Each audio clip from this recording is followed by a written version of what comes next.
छ त मेरो दाजुभाइहरू? म चाहिँ सन्चै छु, तपाईहरु पनि सन्चै हुनुहुन्छ होला। आई होप तपाईहरु पनि सन्चै हुनुहुन्छ होला। म चाहिँ पहिलाको ठाउँबाट यता बसाइसरे नि त। म चाहिँ पहिला उता टोकियो तामासीमा थिएँ, अहिले चाहिँ म यहाँ अब सेनमनको लागि अब यता सर्न पर्यो, उताबाट टाढा भयो नि त।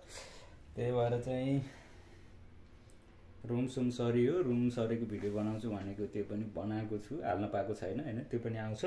म चाहिँ अब 2-3 दिन भइसकेको थियो नथिन, नुहाइधुवाइ गरेर ट्याक्क पारेर कपडा सपडा पहिनेर अब चाहिँ म चाहिँ जाँदैछु हैन। म चाहिँ कहाँ जाँदैछु भन्ने कुरामा चाहिँ पुरा भिडियो हेर्न पर्ने हुन्छ तपाईले है। त्यसको लागि म चाहिँ यत्रो कागज लिएर जाँदैछु। यहाँ 2-3 वटा बिलहरु पनि छ हैन। त्यसको लागि चाहिँ अन्तिमसम्म भिडियो हेर्न पर्ने हुन्छ तपाईहरुले है। अब मेरो चाहिँ नयाँ कोठा चाहिँ यस्तो छ।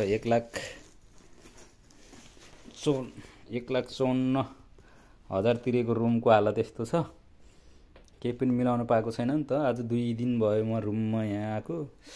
यस्तो छ। यता चाहिँ यो कपडा लत्ता पड्नै छ हैन। म चाहिँ निस्किसके। मेरो चाहिँ यो चाहिँ यहाँ फ्रिज हो, यहाँ मैले भात पसरिसकेको छु बेलुकाको लागि। यो खाना पकाउने ठाउँ हैन। यो चाहिँ बाथरुम हैन। अब म चाहिँ निस्किदै छु है।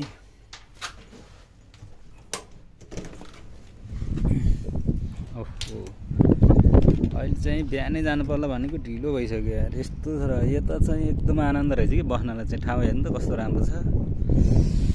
यहाँ चाहिँ पार्किङ छ र पनि त्यस्तो केही पनि नहुने के अरे उता सुत्दाखेरि त सकिन्थेन, गड्याङ गुडिङ आवाज आउँछ, सुत्नै सकिन्थेन। यहाँ चाहिँ आनन्द रहेछ। तर भयो नि आनन्द लाग्यो। सुनसान जस्तो हुन्छ। म चाहिँ जाँदैछु है। एकदम हावा यतातिर चिसो हुने रहेछ यार, हावा चल्ने। यो चाहिँ मेरो बालदाडी हो, यो चाहिँ मेरो रुम हो। घर अगाडिको चोकमा आइसकेको छु होइन। ट्याक्क देख्न सक्नुहुन्छ तपाईँले चाहिँ यो चोक।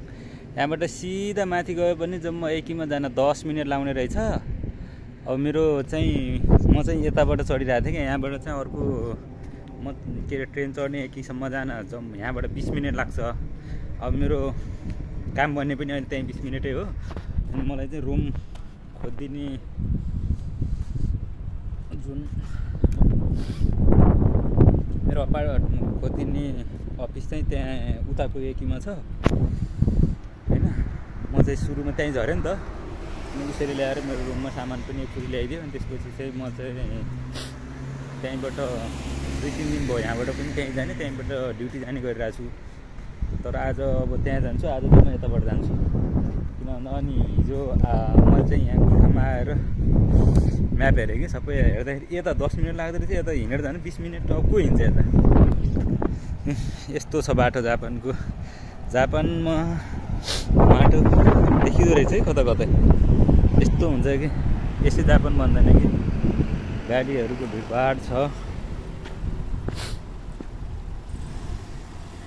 तर यसले मलाई बाटो क्रस गर भनेर यसले रोकेको हो। तर यिनीहरू के गर्छ भने जेब्रा क्रस भनेपछि यिनीहरू डराउँछ कि, जेब्रा क्रसमा कोही मान्छे आओस् जोसुकै आओस् होइन, क्रस गर्न दिएर बल्ल आफू जान्छ कि। नेपालमा भएको भए त जेब्रा क्रसमा आएर छोइरा पनि टिट हर्न बजाएर हुन्छ कि बाटो काट्नै पर्ने हुन्छ कि हामीलाई चाहिँ। तर किन भन्दा यहाँ चाहिँ रुल्स हुन्छ कि, यिनीहरू रुलभन्दा माथि जानै पाउँदैन। के गरिरहेको रहेछ त्यहाँ? ओहो, चाहिँ के गरेर रहेछ? ए वायरिङ तारको यहाँ घर बन्दै रहेछ। यसरी बन्छ नेपालमा त। हामी त भर्याङ सर्याङ लाएर यिनीहरूको माथि चढ्ने पनि यसरी गाडीमा चढ्यो माथि, यस्तो हुन्छ। म चाहिँ जाँदैछु। आरियातो यस्तो हुन्छ कि यिनीहरू यसरी बसे हुन्छ बाटो टाढा जाँदा।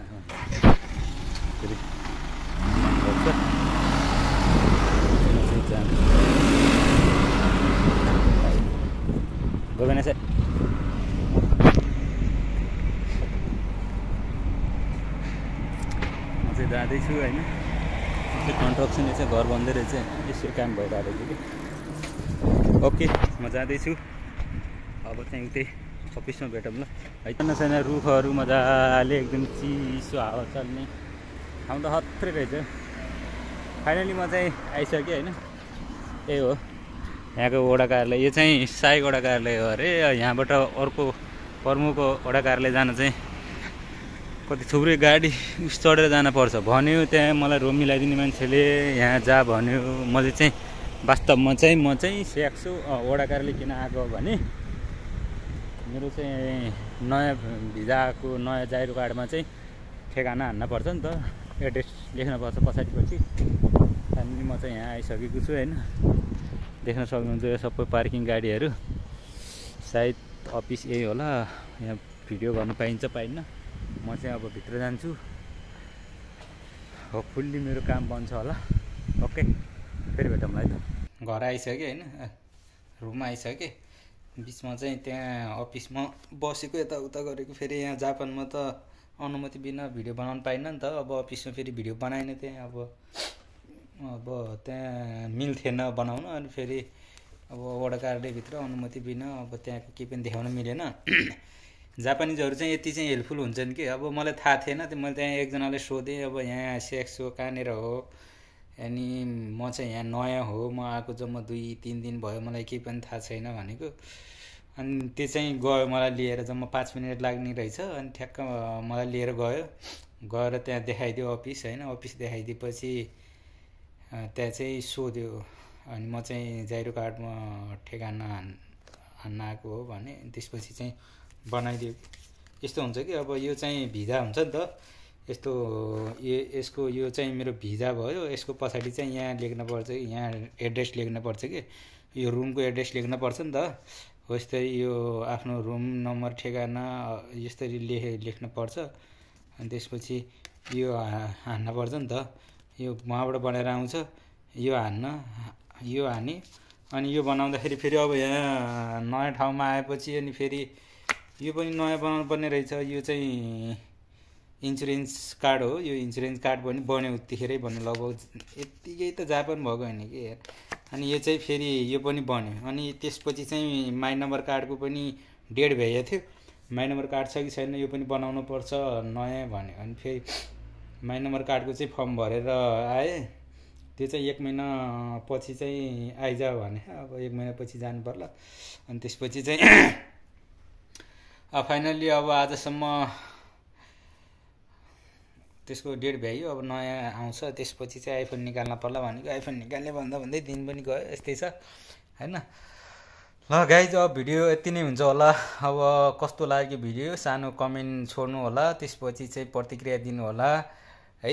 अब नयाँ हुनुहुन्छ भने चाहिँ कमेन्ट एउटा, सब्सक्राइब पनि एउटा गरिदिनु होला, माया गरिदिनु होला। फेरि अर्को न्यू भ्लगमा भेट्नेछौँ। Okay, by.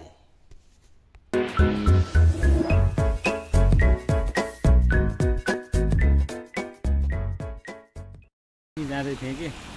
अनि यो चाहिँ कापोलको बोट हो होइन। यहाँनिर हेरौँ न, यहाँ चाहिँ मूलको पानी, यो पिउने पानी होइन होला, तर धारा चाहिँ कस्तो दामी के।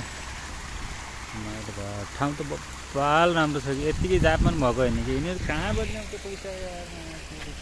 यस्तो मजा बनाएको ठाउँ यार। हेरौँ न यहाँ यहीँ गाडी साडी बाटो यहीँ यो ढल जस्तो पनि छ। तर पानी कहाँबाट आएको यस्तो राम्रो चाहिँ। My God.